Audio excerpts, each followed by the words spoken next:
Bago tayo magsimula sa ating chapter, pwede ba ninyong pindutin ang like button para makita ko kung ilan ang nagbabasa sa ating update na ito. Maraming salamat. Ika-118 kabanata. Lumapag sa ibaba ng bulkan ang mga ibong sinasakyan ni na Beast. Kaso, siya na lang ang natitira sa mga kasamahan niya.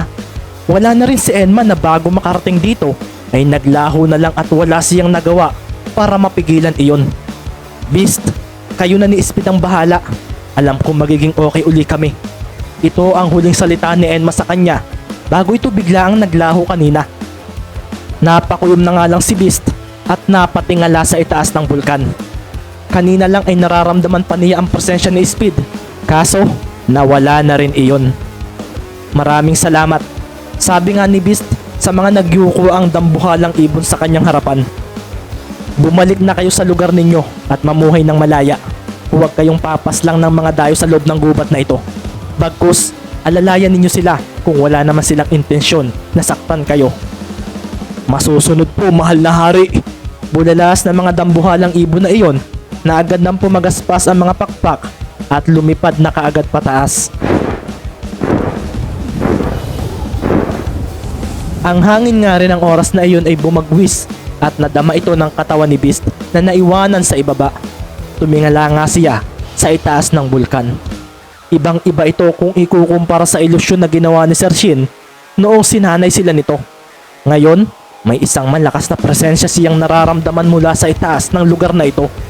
Ang tanong na nga lang sa isip ni Beast ng mga oras na ito ay kung ang nilalang bang iyon ay magiging kaaway o kalaban. Kung malalagay sa panganib ang mga kasamahan naming nawala, wala akong magagawa kundi ang patulugin siya. Bulalas nga ni Beast at ang kanyang mga paa ay agad na nabalot ng itim niyang aura. Dumiin ito sa lupa at agad na humakbang upang tapusin na ang hindi niya ikinatutuwang larong ito. Kumawala ang malakas na hangin at nag-iwan ng ginawang iyon ni Beast ng pagkawala ng alikabok. Ito na ang kanyang pinakamabilis na pagtakbo at makalipas ang ilang minuto ay napasok na niya ang bahagi ng bulkan na nababalot ng makapal na ulap. Wala akong makita, sabi nga ni Speed sa sarili. Matapos nga niyang marating ang loob ng ulap sa gitna ng bulkan ay bigla na lang dumilim ang paligid hanggang sa tuluyan nang wala na siyang makita at maramdaman dito. Napahinga ng malalim si Speed at ito na nga dahan-dahang naging pula ang kanyang kanang mata. Dahan-dahang sumuloy rin ang isang sungay nito sa unahan ng kanyang noo. Dito ay marahan niyang pinakawala ng kanyang itim na aura para pakiramdaman ng paligid. Isa ito sa mga turo sa kanya ni Panther. Pagdating sa kadiliman ng normal mong mata, ang isang pulang mata mo ang magiging kasangga mo. Dahil kalahating demon ka at kalahating tao, isang mata mo lang ang kulay pula. Magkakaroon ka rin ng isang sungay dahil hindi ka purong demon. Basta lagi mong tatandaang maging kalmado upang hindi ka lamunin ng negatibong enerhiya ng iyong demon form.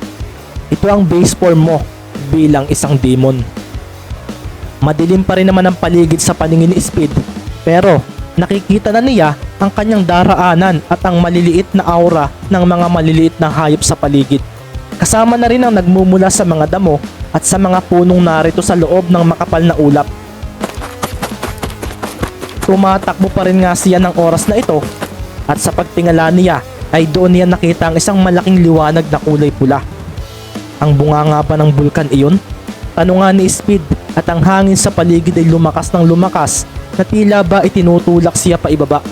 Kaso ang kanyang itim na aura ay naging barrier niya kung kaya nanatili siya sa kanyang bilis. Kung magpapatuloy raw ito, makakarating siya sa itaas na may natitira pa ring oras sa itaas ng kanyang ulo. Magmula nga rin ang pumasok siya rito sa loob ng makapal na ulap ay hindi na rin niya naramdaman ang presensyang nagmumula sa ibaba. Hindi tuloy niya masabi kung nakarating na sina Beast. Ang tanging nasa isip ni Speed ay ang magpatuloy sa pagtakbo. Ang kanyang mga paa ay nabalot lalo ng kanyang itim na aura at sa pagtalo niya sa pwersa ng hangin ay doon na nga siya humarurot hanggang sa marating na niya ang itaas ng bulkan ng Alpamos. Ang oras na natitira sa kanyang ulo ay naglaho at sa paglapag niya sa tuktok ng bulkan ay dito na nga siya napahinga ng malalim. Nagawa ko, sabi niya nang may pagkuyom, at sa pagtingin niya sa unahan ay dito na nga niya nakita ang isang napakalaking bilog na naglalaman ng kumukulong lava ng bulkan. Sumasabog ang bawat bahagi noon at sa pagkakataong ito, dito na nga niya naramdaman ang init na nagmumula rito. Kung pagmamasdan ito ay tila 3 football field ang lawak nito. Ang ikinaseryoso pa nga ni Speed, sa kanyang harapan ay may mga batong nakalutang na patungo sa gitnang bahagi.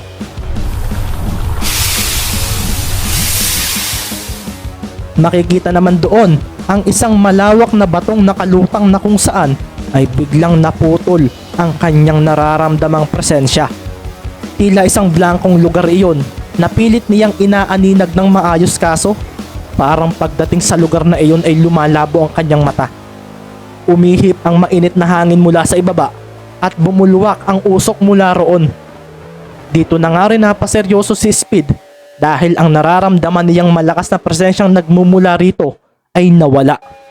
Tumingala si Speed at ang makapal na ulap lang ang tanging makikita niya at sinasabayan pa ito ng pagdaloy ng mga kidlat na biglang bumabagsak sa lava na lalong nagpapasiklab ng init na hatid mula roon. Ano na ang dapat kong gawin ngayon? Dapat bang pumunta sa lugar na iyon? Ang sabi lang ay kailangan namin pumunta sa itaas ng bulkang ito. Nawala na ang oras, ibig sabihin nagawa ko. Kaso, ano na ang sunod? Tanungan ni Speed at nakapagdesisyon na nga siyang pumunta sa gitna. Kailangang mailigtas ko ang mga kasamahan ko. Kung naroon sila sa lugar na iyon, kailangan ko nang gawin ito. Hindi ko na dapat pang hintayin si Beast dito. Malakas na ako ngayon. Hindi na ako gaya ng dati. Kayang-kaya ko nang magligtas ng sino man. Sabi pa nga ni Speed sa kanyang sarili at sa pagtapak niya sa unang nakalutang na bato ay doon na nga ito biglang nahulog patungo sa kumukulong laba sa ibaba. Pinagdaanan din ni Beast ang pinagdaanan ni Speed sa pag-akyat sa itaas. Kaso hindi ni Beast ginamit ang kanyang pulang mata para tahakin ang madilim na bahagi ng bulkan. Ang kanyang natural na pakiramdam muli ang kanyang inasahan at ang itim niyang aura ay sa mga paalang niya nakalagay. Nilabanan ng katawan niya ang tulak ng hangin hanggang sa makarating na siya sa itaas ng bulkan. Napahinga ng malalim si Beast at dito na nga muling lumiwanag ang paligid dahil sa pulang laba sa ibaba. Binabati kita. Nakarating ka rito.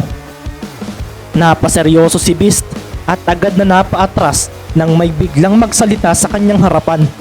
Isa itong lalaking nakasuot ng maskara ang mukha. Isang nakangiting maskara iyon at ang dalawang sungay nito ay nakausli sa itaas noon. Ang lalaking iyon ay nakasuot ng itim na tuksido at makikita ang kapal ng katawan nito habang nakahalukip-kip. May hawak din itong espada sa kanang kamay nito ng oras na iyon. Humanda naman agad si Beast. Seryoso niyang pinagmasdan ng presensyang nagmumula sa nilalang na ito. Umihip nga ang mainit na hangin mula sa ibaba at sa pagbulwak ng usok noon ay makikita nga ang paglabas ng itim na aura nang bumati sa kanyang demon. Sa kanya ko nararamdaman ang malakas na presensya na nagmumula rito sa itaas kanina. Sabi nga ni Beast sa sarili, hinanap niya gamit ang pakiramdam ang mga kasamahan niya. Kaso wala siyang maramdaman, kahit kay Speed ay hindi niya maramdaman. Nasaan ang mga kasamahan ko? Nagawa na namin ang misyon na ibinigay ng espadang nakita namin sa ibaba. Bulalas ni Beast at ang demon na nanatiling nakatayo sa hindi kalayuan ay tumango. Tama, nagtagumpay kayo sa ibinigay kong laro. Kahanga-hanga. Sabi nga ng demon at dito na nga niya iniangat ang kanyang hawak na espada. Ang isa niyang kamay ay hinawakan ng lagayan noon. Napahanda na si Beast dahil nang hilahin na nito ang lagayan ng talim ng espada ay doon na nga ito naglaho ng mabilis. Nabigla si Beast dahil ang talim ng espada ay tatama na sa kanyang leeg nang kumisap siya ng mata.